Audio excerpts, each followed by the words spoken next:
नमस्कार और धन्यवाद।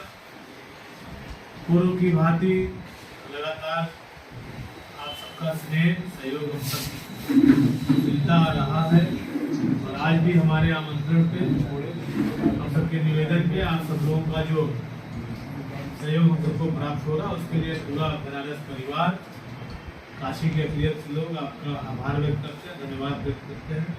मैं सीधे मुद्दे पे आते हुए, जब से पिछले 11 वर्षों से देश में भारतीय जनता पार्टी की सरकार बनी है और 2017 से उत्तर प्रदेश में भारतीय जनता पार्टी की सरकार बनी है, सबसे समाज के ताने बाने को पूरी तरह से ध्वस्त करने का इनका रोज कुछ न कुछ षड्यंत्र हमारे सामने उजागर होता रहता है। आज उसी क्रम में लगभग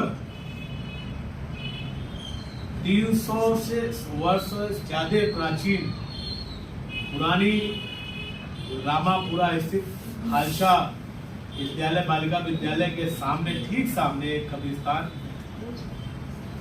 जिसकी व्यवस्थाएं सुचारू ढंग से चली आ रही थी, अचानक से एक लिखित फर्जी दस्तावेज तैयार करा करके उसको डिस्टर्ब करने का, वहां पे प्रशासनिक गुंडाई के बल पे, प्रशासनिक तानाशाही के बल पे कब्जा करने का प्रयास किया गया। आज उसी क्रम में उस बात को रखने के लिए कप्तान यानी रामापुरा गुरुबाग खालसा स्कूल के हम सबके बनारस काशी के बहुत ही सम्मानित लोग सैयद अहमद ज्ञानी जी, अहमद जमाल ज्ञानी जी और इस पत्रकार वार्ता में हमारे कांग्रेस परिवार के उत्तर प्रदेश कांग्रेस कमेटी के सम्मानित प्रदेश सचिव प्रशांत हुसैन बाबू जी, हमारे नगर निगम में पार्षद दल के नेता भाई गुलशन अली जी, हमारे महानगर कांग्रेस कमेटी के सम्मानित उपाध्यक्ष भाई डॉक्टर राज गुप्ता जी, अल्पसंख्यक कांग्रेस के हमारे शहर अध्यक्ष महानगर अध्यक्ष भाई अब्दुल हमीद घोड़े जी, अल्ताफ अहमद जी जो हमारे साथी भी हैं, हमारे सोशल मीडिया के दिलीप चौबे जी, रोहित दुबे जी, तमाम साथियों के साथ आप सबका स्वागत करते हुए मैं अहमद जमाल ज्ञानी जी से निवेदन करूंगा कि पूरी बात आप सबके बीच में रखें। उसके बाद मैं ये 2 मिनट का संबोधन आगे कैसे इस पर रणनीति बना करके हम लोग इस न्याय की लड़ाई को लड़ेंगे। मैं अहमद जमाल ज्ञानी जी से निवेदन करूंगा। 1291 पश्चिमी सन में जो 1883-84 में ये जब पसली बंदोबस्ती नक्शा बना, तब से कब्रिस्तान दर्ज चली आ रही है, जिसमें मुसम्मात गुलाबनी कुंवर ने हमारे पूर्वज ज्ञानी को दिया। अराजी नंबर 208 कब्रिस्तान, 209 रास्ता, 210 कब्रिस्तान जिसमें दर्ज है।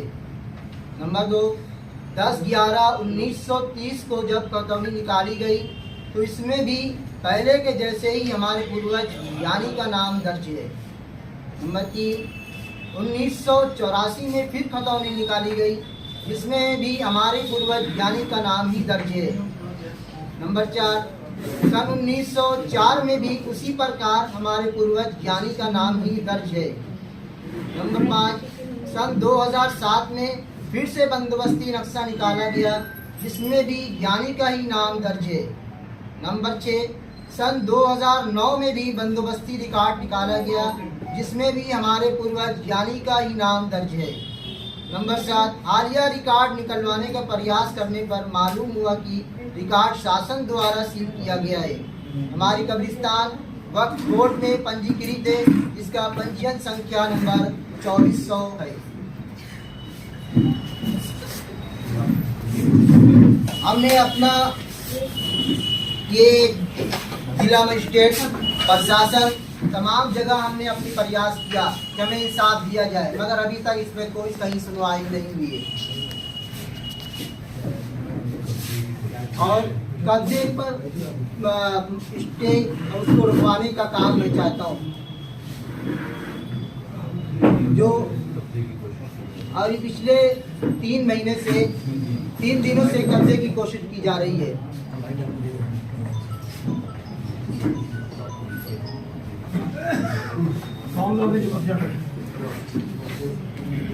जो लोग कब्जा कर रहे हैं उनका नाम है अभिषेक खन्ना।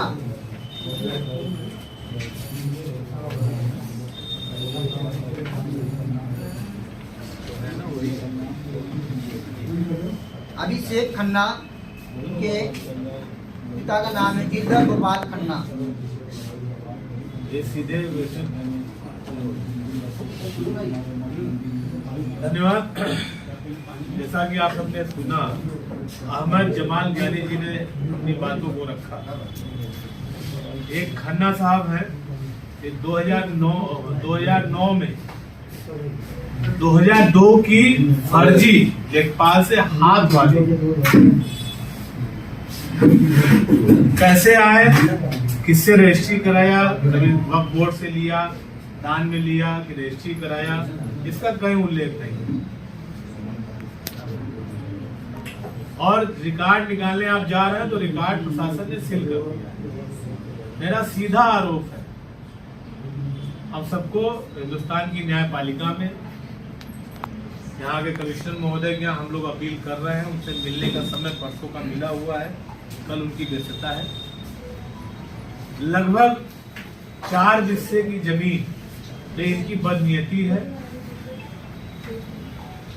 एक कब्रिस्तान की परंपरा को तहस नहस करके ये व्यापारी लोग और सीधे सीधे खन्ना जी के साथ बनारस प्रशासन या एडीएम को डीएम साहब ने निर्गित किया है, जो कि वक्फ की सुनवाई का अधिकार जिलाधिकारी महोदय को होता है। वो एडीएम को निर्गित कर रहे हैं और एडीएम वहां गाड़ी लगा करके विकास प्राधिकरण और नगर निगम के सहयोग से, पुलिस के सहयोग से वहां बाउंड्री कराने का काम कर रहे हैं, लगभग 4 बिस्सा से ज्यादा की जमीन पे। और वो कैसे जमीन पाए हैं खन्ना जी, इसका कहीं उल्लेख नहीं है, ना कोई दस्तावेज दिखा रहा है। ये साधारण लोग हैं, जा रहे हैं, पुलिस दबाव बनाकर इनको वहां से भगा दे देती है। ये आप मीडिया के सहयोग से काशी वासियों से अपनी लड़ाई लड़ने की अपील कर रहे हैं, आपके सहयोग मांग रहे हैं। कांग्रेस परिवार इनके साथ डट करके इनकी लड़ाई लड़ेगा, इनको न्याय दिलाने का काम करेगा। और कहीं भी अत्याचार अन्याय होता है तो कांग्रेस के लोग आप सबके सहयोग से, अपने कार्यकर्ताओं के सहयोग से उस आवाज को बुलंद करते हैं। और इस प्रकरण में भी हम इस आवाज को बुलंद करेंगे और इनको न्याय दिलाकर करेंगे। लेकिन जो एडीएम साहब है रविशंकर सिंह साहब, इनका कैरेक्टर, इनका चरित्र, डीएम साहब मार करते हैं एप्लीकेशन पे, जो कि डीएम साहब को खुद अधिकार है वक्त की सुनवाई करके निर्णय लेने का। मेरा हम सब आपके माध्यम से यही जानना चाहते हैं कि जो 4 हिस्से की बाउंड्री ये करा रहे हैं प्रशासन को लेकर के, वो किस आधार पे करा रहे हैं?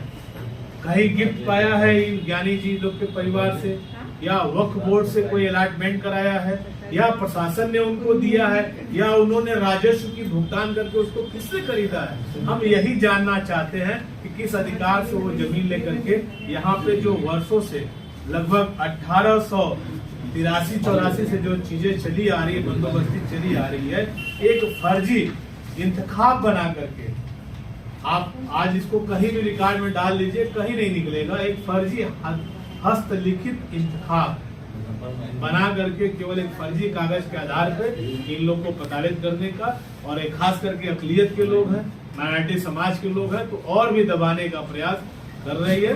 लेकिन कांग्रेस इन सब परिवार और आपने जैसे कहा तो प्रशासन द्वारा सील किया गया, क्या ये सत्ता संपत्ति का भी सील किया? आपने जैसे सत्तू संपत्ति हुई कैसे, मैं तो वही जानना चाहता हूँ। जब हमको कोई चीज मिलेगी ना, तब हम अपना अधिकार जताने जाएंगे तो शत्रु होगी, अज्ञात होगी या क्या होगी ना, तो हुआ। हम वही दस्तावेज मांग रहे हैं प्रशासन से। ये खतौनी की जांच नहीं करेगी, कोई जाए, ये आज भी नहीं चढ़ा है, आज भी आप कंप्यूटर पे नहीं। पूरा इस खाते का जब आप सर्वे करने जाएंगे या मांगने जाएंगे तो ये बताया जा रहा है कि रिकॉर्ड को प्रशासन द्वारा सील कर दिया गया है। इससे प्रशासन की मंशा साफ है कि इनकी जमीन कब्रिस्तान से जो कमर्शियल जमीन का उपयोग करने के लिए उसको इन लोग से जबरदस्ती लेने का काम कर रही है, और प्रशासन के बल पे जबरदस्ती गुंडाई करके ये लिया जा रहा है। क्या इसको लेकर उच्च न्यायालय में आप लोग गए हैं या नहीं? इसमें देखिए, जो वक्फ की सुनवाई होती है ये या तो डीएम सुनते हैं या कमिश्नर सुनते हैं जी।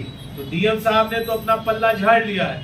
हमने कमिश्नर से कल से मैं प्रयास कर रहा हूँ, समय मांगने का हम लोगों ने कोशिश किया है, परसों का समय मिला है, कल उनकी व्यस्तता है गृह मंत्री जी के साथ, तो उन्होंने परसों का समय दिया है 11 बजे का। मैं आप सबको आमंत्रित करूंगा तो परसों आप सब लोग भी चले और जो बातें वहाँ आए वो समाज में आए। डीएम साहब का क्या कहना है? डीएम साहब ने एडीएम सिटी साहब को मार करके भेज दिया और दुर्भाग्यपूर्ण है कि एडीएम सिटी साहब खुद गाड़ी लगा करके वहाँ जमीन कब्जा करवाने का प्रयास कर रहे हैं। अभी भी नहीं, काम कल से रुक गया है ये जो दौरे के कारण, लेकिन कल तक वहाँ पे वो गाड़ियां लगा करके पूरा थाना, लक्सा थाना, झुमेर थाना, सब प्रशासन के लोग वहाँ लग करके वहाँ पे कब्जा करा रहे हैं। लगभग 4 हिस्से से ज्यादा जमीन को कब्जा वक्त इनके कब्रिस्तान से इन लोग से जबरदस्ती लेने का प्रयास। इस प्रकरण में मूल रूप से कौन सा है, किसके ऊपर आप आरोप लगाना चाह रहे हैं? आप एक तरफ सीधे- कह रहे हैं डीएम भी, एक तरफ एडीएम का भी नाम ले रहे हैं। हाँ, ले रहा हूँ, सीधे सीधे भारतीय जनता पार्टी इन्वॉल्व है और उनको आसान, सामने माइनॉरिटी के लोग हैं तो उनको लग रहा है कि सबसे आसान चारा है, हम माहौल बना के ले लेंगे। ये खन्ना है कहाँ के? सब काशी के लोग और भारतीय जनता पार्टी से जुड़े लोग। प्रशासन, मैं दावा कर रहा हूँ इस प्रेस कॉन्फ्रेंस के माध्यम से, प्रशासन के अंदर अगर ईमानदारी है, कागज दिखाए तो 4 हिस्से जमीन के मालिक कैसे वो खन्ना साहब हो रहे हैं। एक फर्जी लेखपाल से 2009 में 2002 का तैयार कराया है, आपके सामने, आप इसकी फोटो ले सकते हैं।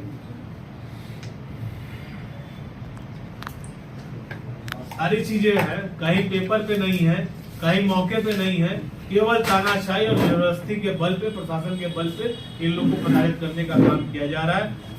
जो वहाँ के ज्ञानी परिवार लोग हैं, फैयाज अहमद ज्ञानी जी और अहमद जमाल ज्ञानी जी और इनकी पूरी सोसाइटी को। आप किसी